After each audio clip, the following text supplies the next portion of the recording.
Zensese TV. Alex Kamangila kuyankhula nkhani ya Jomo. Tamva kunena kuti Jomo anamenya mzimayi yemwe anagula katundu wakoba kucha ku Blantyre. Ndipo adankutumula anthu zoyankhula akuyankhula zambiri mpaka na abungwe omenyera ufulu ayankhulapo nkhani imeneyi. Ndipo akubweranso Alex Kamangila akuyankhulaso nkhani yokhuzana ndi zomwe wapanga Jomo. Koma Jomoyo wayankha kunena kuti iye sankapepese ayi chifukwa chonena kuti anthu ena kufunika mwambo amene wawagwidwa kungoti amalawi kumvetsetsa kumavuta kwambiri kumangokhala kuti munthu ngati munadana naye makhala munadana naye basi wanimvetsetseti. So ineyo ndikubwereza mawa ndimaziwa ntchito yanga suti kukhala meya ndoti sine munthu iyayi. Pali nthawi ya udindo, pali nthawinso yongothandiza anthu akwanu kapa kuthandiza anthu ena ake. Ndiye anthu kusafuna kumvesesa ndikovuta. Apolisi alipo anenge kugwira ntchito yawo. Even anthu mukwani nazulo apita ku polisi ali manja mwa polisi. Chifukwa zinthu izi tikamangoziona kuti taziona kuti wakuti wapanga chakuti anthu amataonera zambiri.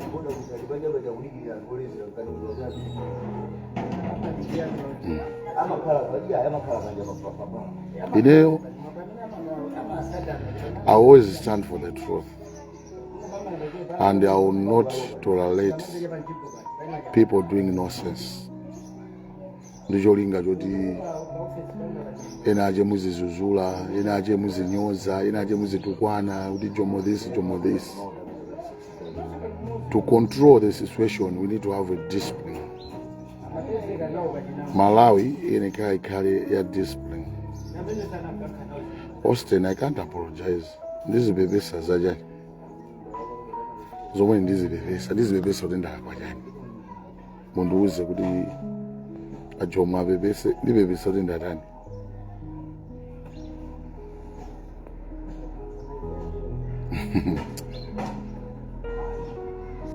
You know, I am a father. And I think I have a lot of mothers. Omweni makana, omweni matandiza. Come on, not sit down and tolerate zikuchitika zina zaje zosakhala bwino. Never. Zabitiza kuzuzula. And ufati nini kuti in a Blantyre sana ukhawa here. Koma Blantyre tofuna munthu nalesa akamaenda akamapanga business yaje azipanga maufulu wake. Because you need to know when you are talking about lights muziwa zoti anthu ena aso ndi ufulu wawo. Ufulu samaoneke kuchifukwa choti wina wache wapasidwa kofi kabaja ndewu ziti iyayi waphwanya ufulu wa munthu ina. Guys, ndi maufulu angati umakupanyidwa ku Malawi. Anthu akamabera anthu. Look at today. Ndizinthu zingati zomwe zapezeka.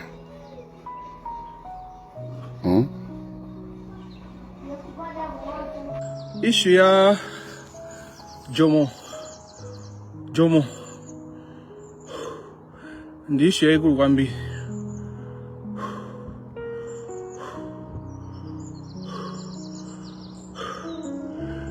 And it reveals the hypocrisy in our amidst us.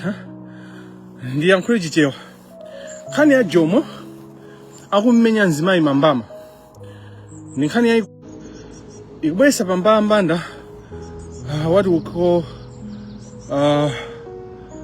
uchiphamaso umene tili nawo Amalawi umene uli nziko mwathu wazaza But that's not the only thing.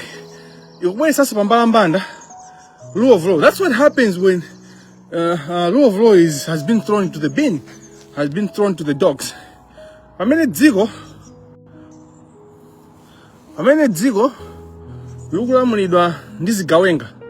that's what happens. And the Zigo for years and years. What you're seeing now is just kukazikika kwa uchigawenga. Kukazikika kwa uchigawenga. So ineo nakambapo za tikamagamba za formal power and substantive power. In political science, they talk about formal power and informal power. Ineo, I've come up with a theory, substantive power. And the professor at the University of Malawi, he tried to engage me publicly. He just disappeared. And that's when you see with my professor too, they don't really want to engage. I'm afraid of engaging down Hamena Maona with zero zone zoje, right? So you can engage. They disappear. They don't want to engage. A real academic is never scared of making a mistake. An academic should be excited to make a mistake so that they can learn from the mistake. An academic should never be scared of saying the wrong things. Because when you say a wrong thing as an academic, you go back, and say, oh, nanena zaku is just in zona, is these. Although nanena zaku, come and knowledge young and apa, and knowledge young Africa, backward. So, the difference between formal power and informal power, and one of formal register, anga we are going, abanonja register, and I'm being I mean, actually, first time out, I mean, and I'm being and did to men to come back. There's a difference between formal power and substantive power. Substantive power in the political science, the theorists have talked about informal power, but I've come up with a theory of substantive power. When you look at and this is men Magamba zone kuna discourse yomu imajitika mo bisa ine naibu esapoera yokuza the northerners, people from the north, regionalism. Ini mapanga agi kunena kuti anthu akumpoto amene popular timanena kuti atumbuka koma si atumbuka anthu akumpoto kumene kuja kuli angoni, kuli atonga, kuli ankhata, kuli chanchani, kuli magulu ambiri anthu kumano chifukwa choti onse amayankhula chitumbuka olo ambiri chitumbuka. It's a common language in the north, so we say kunena kuti tumbukas, atumbuka, How is ambiri in Malawi's discourse? There is an argument that has been said for ages. And how come we end up vajewa? Atumbuka mani out vajewa kunena ni vajewa, vajewa zopusa vajewa. This is gamba mbali zose. And they love to talk one-sided, and that's the issues I've had with Angala ina vikue. They are rhetoric. Ina vikue. They are one-sided. They don't want to look at everything. She's my friend, of course, and we are seasonal friends. Seasonal and friends from social media, by the way. So that's a different kind of friendship. You see, the argument kunena kuti dziko la Malawi andosafuna kuti ntumbuka azala muliye munthu waku northern should rule. I find that argument very fraud and unsubstantiated. Chifukwa chonena zonena kuti ineni manena kuti substantive power Malawi for years yakhala manja mwa northerners. Kwa zaka zambiri real power in Malawi amene akhala kulamula dziko lija in new sense ndi atumbuka. They are northerners. If dziko la Malawi laonongeka, the main culprits don't say they're responsible. Kuma any amene aupitiriza kuononga dziko limene jalo ndi anthu aku northern region. And until we take responsibility, people from the north, until we take responsibility, nothing is going to work in that country. If Antaku North we continue to put blame, president, you have been holding power. You look at Malawi for the last 25 years or 30 years, or since my departed democracy. Executive, Amabanga dominate. mutu akhala kuti mu executive muje mwina amapanga dominating ndi aku northern region I mean aku southern region, let's just say for argument, because bakili munuzi chanchana ajina bingu osira agenda aku south. Now titaona the cabinet my ministers amakhala mbiri ndi aku ujeni koma no the ministers are short term. Remember, my minister amakhala short term. 1 2 my ministers they operate with the PS Kiagita ministry, the PSC, the controlling officer, ministry ni nani, my PSC. So when you look at the last 5 years, how you say my democracy, who have dominated and my PS, my controlling officer, it's been people from the north. It was on and higher bingo anaza kubiot jena namba kupanya chitaganya cha antu northern region kupangira chichose. And how northern region simungaka ani kuti ndino anthu opangira for years makhamu kupangira anthu aku north. You know, these are realities that people don't want to talk about because I'm over you know, you people don't want to talk about the real things. And so aku northern region makhamu kupangira that country for ages. So nagambaza cabinet executive branch of government. The real power was with the people from the north. Though my cabinet ministers amakala ambira ku south pangono pa central kaya jagula mamene pa central panapanga dominate my ministers enye kuma ma PS you have not broken it pangono mamene hamba break chitaganya cha anthu aku central region aku northern region dominating the real power in the executive branch of government. What's next? Tikapita ku parliament. And I mean, manage parliament, my supporting staff, the secretariat of parliament, they were people from the north. The majority of them were northerners and what am I encouraged Tumbuka. So I've studied the country. I've looked at that country deep down. When you say Kamangila Suma Kona, because I'm studying the country, I'm trying to understand the problem I'm dealing with. When in Katanga it. Nima ina kuti ndi investe kuti katangala kuchitika mu dziko lotani kuti dziko li mbiri yake ndi yotani kuti mphamvu zeni zili manja mwandani. So while the president has been from the north, from the southern, the president has been from the central region, that's formal power. The real power the substantive power has been with people from the north. I mean in the theory any university professor kama madalila ndani a professor history kama professor political science, he should argue with me on this. Abwele boera abange argue. Mwauze kuti Kamangila kunena kuti substantive power, real power in Malawi for the past more than 50 years has been with people from the north. So ziko jegamana kuti ziko lila onongeka. It's the people that have had real power. You are the people to change. So parliament has been dominated by people from the north. Because secretariat and whom I andale I knew how we banga play. But party ina imene mamenyedwa kwene ni parliament kuti katangale opya amene amachitika ndipo amene amasokoneza dziko la Malawi ndi secretariat ya parliament. Aina fiona aja aina nani ma council amene amakhawo menja amalangiza machanjani party medala ina target. Kuti olo skulu suti namenya bwino Chantu tunena kuti sikuti sokuti ungakhale nawo pansi kuyankhula nawo chizungu ngankho chankulu chomveka ngakhale ali from the north sayankhula chizungu chocho ngakhale ali from the central region ngakhale ali kujena ali sayankhula chizungu chomveka bwino koma they have a lot of power. Parliament jama banga manage half of the power is with the secretariat and people from the north has been dominating parliament. Muyangane ma speaker how many people from the north have been my leader of parliament. Real power within the legislative arm of government has been from people from the north. Wakwitu, mbwenu. I want professors in Malawi to be discussing real issues. Let's go to judiciary. Do I say anything about the judiciary or is self-explanatory? Judiciary chandika mbendi tamba suwe judiciary. Nkani iru ndiya Jomo. By the way, msaone muona uri nkani ndiya Jomo. Ndukamba za lack of rule of law. Ndenu kufuna nduonese uri rule of law ijawa ile pesa ni ndani. Famu ngonena uri nage okondama ama kamba paka kauri Jomo jawa bangazagi. Kapena watu mtu waku southern waku central region.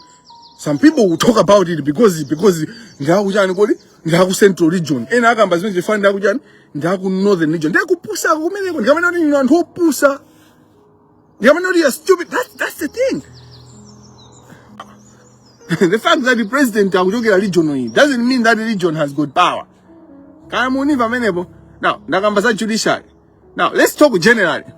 Media, for years, my editors, my editors, my media houses, it's people from the north that have dominated media. So even media has been controlled for years by people from the northern region. Now, let's go to sports. Who have dominated in sports in Malawi? In football, in netball, in sports general. People from the north have dominated sports. So the most lucrative business in the world, when you excel, that is, sports, has been dominated by people from the north. Media controlled by people from the north. Let's go to research. Who have dominated research in Malawi? I mean, Mabanga damage control. It has been dominated by people from the north.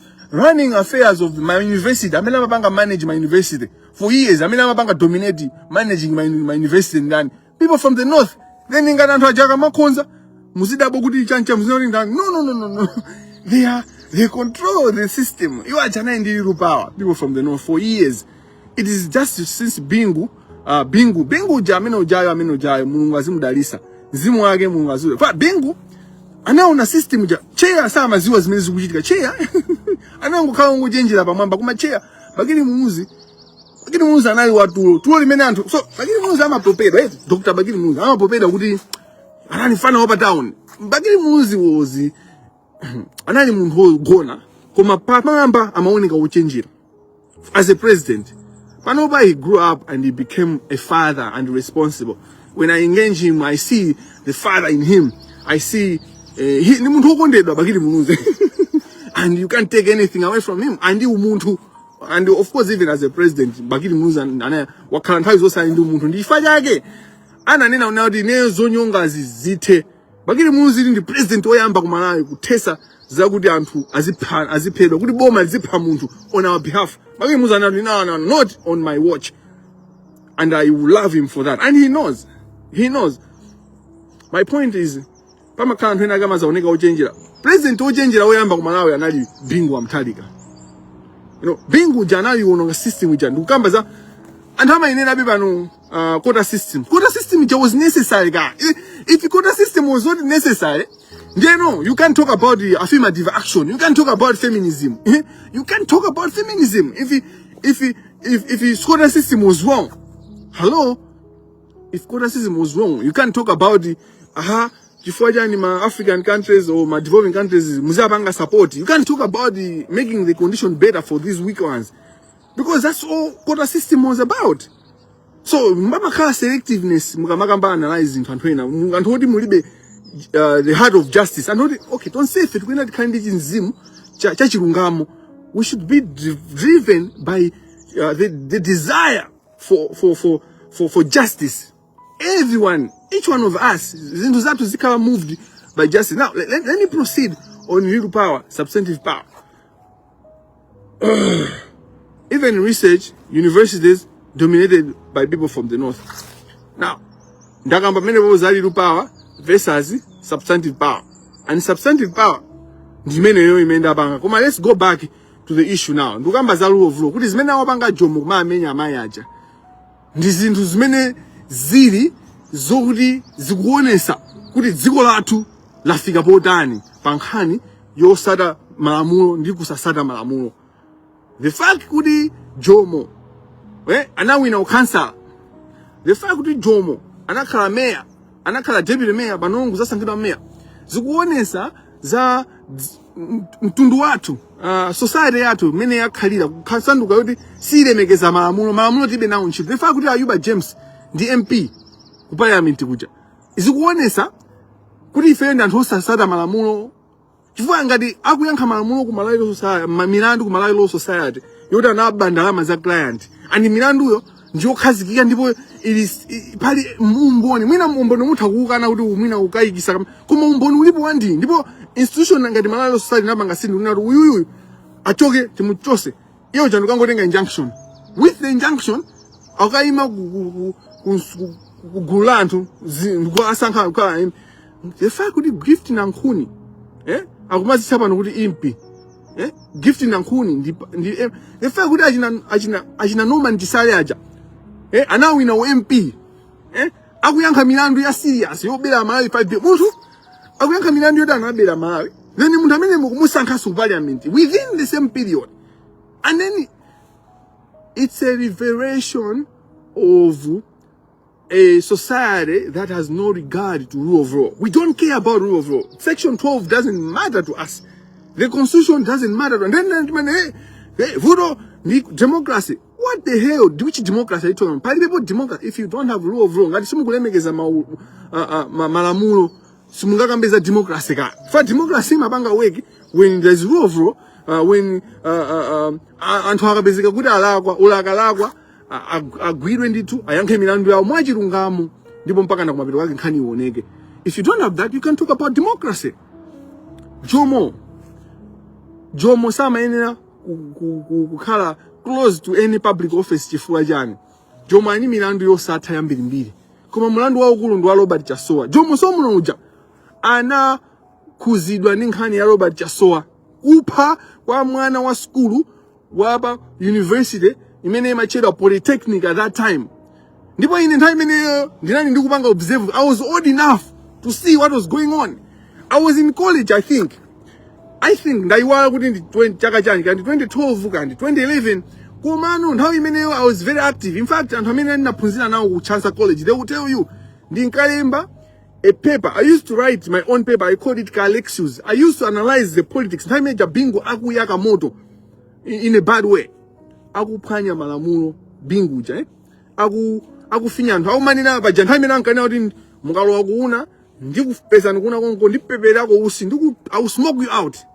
Nthawi imeneyo jayo nthawi imeneyo anazachokera ku Australia for instance ndikuwayika ma journalist pakati pa azimayi ochemelera akashoti aja ndikuima akashoti aja ana kukalamba kale lufaka shoti ndimamuona kuti 10 years ago he was already old. Dickson Kashoti, he was already old. Anaima pepa Dickson amafusa it was an okay question koma anampanga intimidate Kashoti uja anthu achipani. For anthu achipani watu akhala kusokoneza dziko for a long time and we allow them. What am I driving at? Jomo zina lake lenileni ndi Isaac Osman. Koma zina Isaac Osman jakuti mulifufuze mupeza kuti so analipeka limene jalo. Because how is Jomo an Osman and how is he an Osman? We need to find out. But beside that, iyo jama chuka ndi zina kuti ntopa 1 amachuka ndi zina kuti Jomo mina la kumpira limeneli kumpira amachuka ndi limenelo kena kwa amachuka ndi zina limene ndi Isaac Osman. People that have studied the criminals, mafias are like that. They use different names for different places. And if you go pa social media pa Google kupanga Google kuti Osman kupanga Google kuti Isaac Osman murder, he will appear pa Google baja papanga appear zina kelibwera za ntopa 1 zija chanjanjani khani aja so Robert Chasoa mukapita nayo kaimba Jomo mina murder, the story will not come out. Mukanimamela ntopa 1. So criminals do that. They transform. So they hide in our plain sight. They hide in plain sight. So what am I driving at? Pale anthu ena ake opanda nzeru, anthu amene ake opanda nzeru, anthu amene saganiza, amene akunena kuti zigawenga sumaziziwa ino. Anthu okubanda anthu opsha. Ana amasikina amene wawa avulaza anthu. Ana amasikina amene wawa chanjanjanjani. Iwe Kamangila ukubakira zigawenga. Amamenyera mmenyedo kumene. Jomo simukumenya bwa. Jomo wapanga makai manga. Jomo nthawi ya atawa MCP aja amamanga mwankhaza. Kuma panani zina zimene amamangira. So my issue, I blamed MCP kumanga Jomo mwankhaza kumanga ichi kuma zifuwa zimene amamangira Jomo, it was real. Panani my issues ene amene milandu imene Jomo jana panga anapalamula. Why are those cases nowhere to be seen? Kwali Jomo uja, if mob justice is the right way, Jomo uja wina kupanga face Jomo mob justice guy. Are you getting the argument here? Mukumvetsa mfundo imene ndikupereka ino Malawi osaganiza anu tazukani chimene ndikunena nchonena kuti if mob justice was justice at all, Jomo uja amene akhala ataphedwa panopa chifukwa Jomo uja akukhuzidwa ndi milandu yambirimbiri ina yomwe chita kuona kuti Jomo tu iyi kufa kummenya nzimayi uja olapeza kuti nzimayi undu wokuti anaba kapena anapanga dizina zake ndi mulandu ka. That's assault. That's assault. Where is Women Lawyers Association? Malawi Law Society, where are you? Davis Njov, what do you upanga jani? Why are you president of Malawi Law Society? Davis Njov, I want Davis Njov to tell the country, good you. The president of Malawi Law Society, good as upanga jani. What is he doing? Malawi Human Rights Commission, Muguyese San Mbalianu, where are you on Jomo Sono, kumenya nzimayi, but generally on rule of law, because you can't talk about human rights when there's no rule of law. You're playing you're playing a lot. If you want to talk about human rights, you should first of all look at the rule of law. You are well educated on human rights. You understand what I'm talking about. Ajina Teresa, Commissioner Teresa, you know what I'm talking about. Even Osman Habiba, you know what I'm talking about. You listen to Osman.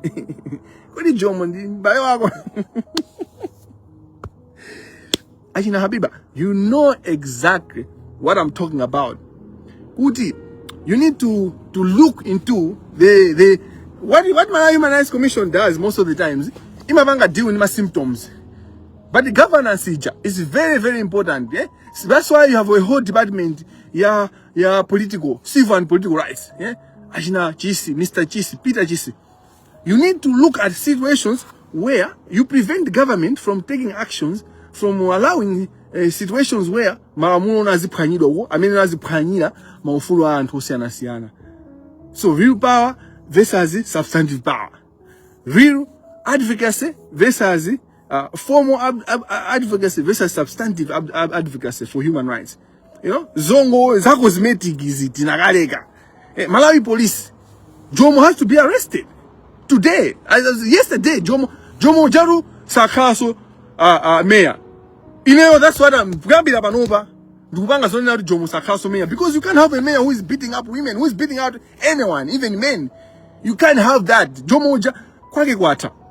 In terms of being a mayor, zina zomwina muta umakurugilana antuka, muta majo silana milandu, kuma will make sure that Jomo cannot be a mayor, not Blantyre City.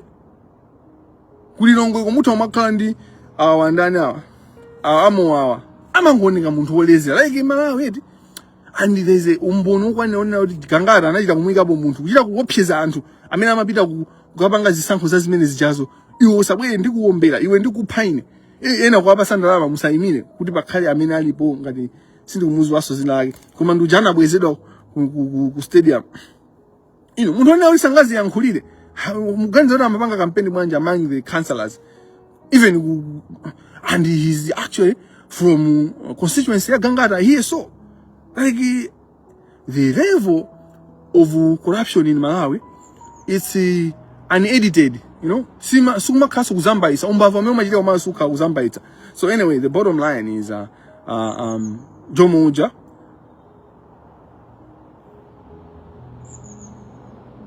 hadi wesunga kwa nisentopa, let Jomo fix it. You know, the oppressed oppressors, and hodi akujeda masuba mudu ndipo tiantonena kuti tikuzuzidwa siti kuzuzidwa nimetika Jomo watu yo titenezeni Jomo ine Jomo sanganuzi za mu street Jomo sangana mu street aja sanganuzi akafusana mina mu street the last 10 years aku Blantyre mina akulilonge nimakubana nawo pang'ono koma na mu street am Blantyre simunganduze a Jomo iniyo zana mina jawo mumanama kuti ni masamalana anake masamalana ine ni masamalana asigogo 1150. My journalists, can you find out the 150 journalists, I mean, people that Jomo has been taking care of? That's what these criminals do. They pretend to take care. Bushiri, Shepherd Bushiri is another criminal, lawless criminal. I mean, Mukumungo Mulola, Amalawi, Osamanga, Apolis Osamanga, and this Milandu Jonch. Zimilandu, Ananda Mizandala Uyu, Waati, Oenda ba wheelchair, I couldn't impasandama. 2021, 2022, and they don't even care.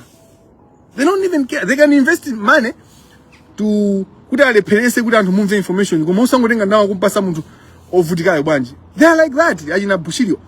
Anana mizantu ambi mufufuze. You need to investigate. Malawi government, I'm challenging you. Malawi police, Malawi Human Rights Commission, a fiscal police. Machari efforts Bushirio onse. I'm a car with a way to steal money. Ndipo antu amene wa user kuti my effort zintu zimene ali na bushi. Oh my god. Antu amene ali na bushi amanena unena kuti tikathandiza akuti mufufuze. Just look around. Antu amene amanena ali na bushi kuti akuti ndikathandiza ndi alipira school fees, find out mupeza kuti anthu sanathandizidwa. Anangothandiza mwina mwezi umozi kaya term imozi anazemba. Paka na pano and they don't care. It's the same way ajina Jomo aja. Even kumpira kuja amanena kuti ntopa ine ndapita mwafuse maplayer antopa. Mumfuse Jomo tu ndinzanga. Jomo is my friend. I can call him. But if I'm a cousin zina zake zona kuti you don't have to. That friendship it must here. We have to save the country. I've gone to stadium a couple of times. I've got passion for women football. That's my passion. So I look at the Jomo as like, Jomo, I should learn from Jomo. I should learn. Mapita ume ujako. No, na mini zintuzukwende na kuona mini. Jintu ndijantumba mwage basi. It doesn't even want to institutionalize this thing. Kuona Jomo iso du jintuji. Ndini muntu otamanga nditu silinga, and he's very creative. We can't take that away from him. Jomo and he's sharp. Jomo is intelligent. You know, Jomo, I've interacted with him. He's visionary. Jomo jama kandi vision. I'm on the point up and the pange. Koma, ndichigawenga so. He's a criminal, Jomo. Now, nida wana ume kuchenda muntu widu. He doesn't give space kuti muntu antu muthandizane naye. Antu mungu funika kuti muzingo nsonga ndama mzipita kwa yemba. Olo makampani zibeka. Oh. So, tita udanda ula kuti muyangane machali da antu amina makhawo tero. Zima kawo ndi zigawenga nditu. They cover up. All this effort they do is cover up. They are covering up their sins. They are covering. Jomo mena nakhala meya mama ina kudeka kugwira ntchito mena kugwira muja kuma basi pikiti bangu street basi anazo zimezi jazo basi za uchigawenga. That's what he ucha magazi yake amathamanga amapanga saja za uchigawenga. Ngati neyo nimakhala excited when I'm sharing knowledge. The way I'm excited when I'm sharing knowledge, when I'm engaging, when I'm debating, you know, when I'm revealing things, when I'm telling you kuti tangana ninji makhala excited. The same way Jomo akakhamu street muja kumenya ntuma coffee pamene pajapo ndi amakhala wafika ye uja. That aside, Jomo he's kind. He has a kindness. He has something special in him, and muntu ukonda anthu just generally. And so that's a contradiction. Why is that a contradiction? What the devil does, amaona mphaso za anthu and then amakuchenjerera satana ucha amazakuchenjerera ndikupeza kuti akupitise kuti usipanga kwambiri saizi. Jomo uja persona ndifake sache dwa tukulira Jomo uja ine akukoni manga ine angoni manga ine so ndine muntu ndi mamba kwawo, because Jomo uja is not a typical criminal, right? He's a criminal, but you know si gananga ndichigawenga koma si chigananga achina bango wani mna baba unena ini. There was a clip ndikutumizana na clip amene Jomo anazanena apo anazapanga apo confess to a crime papa bligi kubanga confess ineyo mjanjani ndasiya. After some time he came back and said zimezo sintu kuziziwa the dark world itamuzoti iwe zausiru ayi. Koma Jomo is a good kid. Koma ango ina mangidwe kaye akalowe kundende uja save, then he will come back clean. He will see kuti moyo maenda banje and khani ya umeya nde ya timene yoyo pamene boso sizokambira naye ngati bali fuso mutha kufusa koma nkhani ndionena kuti kumachenjera mtown muno osamango panga zinthu ngati anthu ukuthi simunapite ku sumuganiza anthu ambiri nosumuganiza pang'ono. You don't think. This is one of the songs that Lucius Banda speaks of injustice. He speaks of inequalities. Sanko lamu chuma kuti chuma chimangofikira anthu okhaokhawo kuti ena anthu samwati osati chifukwa salimbikira pamene kuti makolo awo salimbikira ndawo lesi ayi koma chuma moni chipange benefit wina aliyense chingopitizidwa kwa Karim Monsa and Sabrina Karim. All the resources are going there. Chuma jingo pisa wa mpinga njia. Basi mabanki ose mali Malawi muja. Banki menenga bange business in the government of Malawi, in the FGH. You don't ask yourself why. We have Standard Bank, very good banks. We have National Bank, imenese yalo waso na yangolo katangaliso na yangambasi kuba now. We have my bank mbili ndisachule mabanki for ena watu zote kusogosa ndabezela milandu. O ndabezela milandu tonse.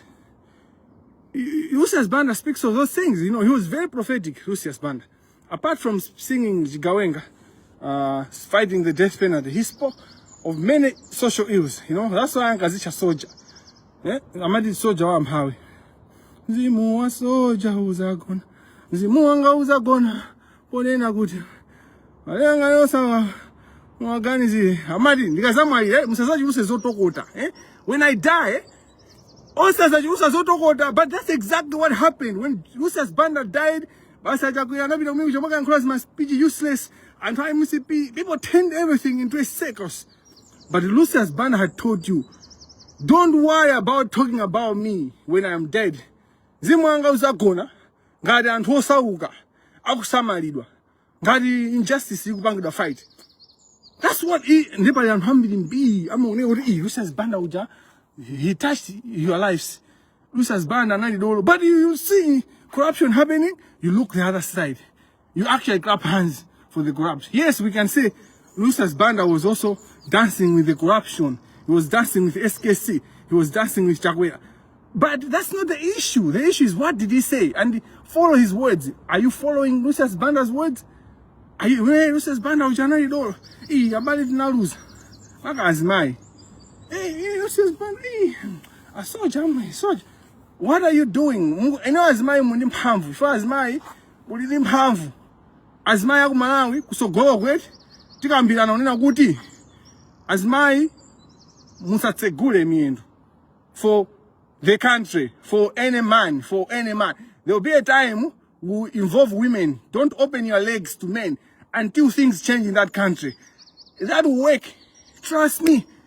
Ine nakuri azmai musagone ndazi munano andi lunena abantu kwanthu amba banja fa anthu amba banja namela mavumeze kumasonga timuli bana aba chibweza mini mapanga zo zanseri tine naso zanseri.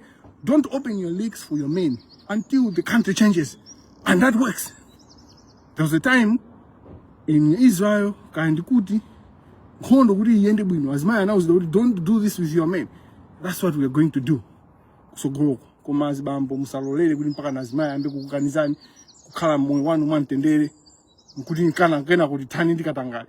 No. Ndi makamba za Lucius Banda soldier anakamba zonena kuti mukamakanika kumati yeti sikuti musama kukondani zimakukhala nkhaza za anthu achabe nkhaza za anthu chabe anthu ake ndachina chisale wa amangu bandira mazano ndachina Collins Magrasi anthu ake ndachina baba malondera. Just think about themselves and they go out kumaoneka ngati angelo kumafuna nditu kuipisa anthu ena anthu onena kuti andizi zimachimu zambiri apanga zambiri mbiri they have caught akudya ndalama zokuba just to kuti chilungamo chisaoneke mkhani ya Mary's Hotel. The speaker Simon Suleiman mumva pompano napereka 7 days baje mumva pompano.